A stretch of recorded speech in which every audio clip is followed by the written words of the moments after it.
颱風蘇拉來勢洶洶，將軍澳有多間嘅住宅單位嘅玻璃窗抵受唔住強風，被吹至爆裂。一名居住喺日出康城至藍天嘅網民就發文貼出一張懷疑係喺屋企睡房嘅相，可以見到窗戶嘅大玻璃爆裂，玻璃散落喺床邊，懷疑係喺強風中被吹爆。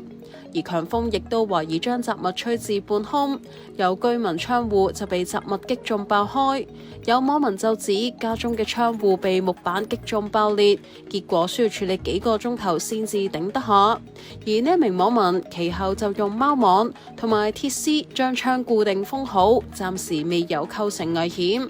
而強風下亦都有大樹被吹倒，拍片嘅網民就讚揚消防員喺10號風球底下冒險為市民服務。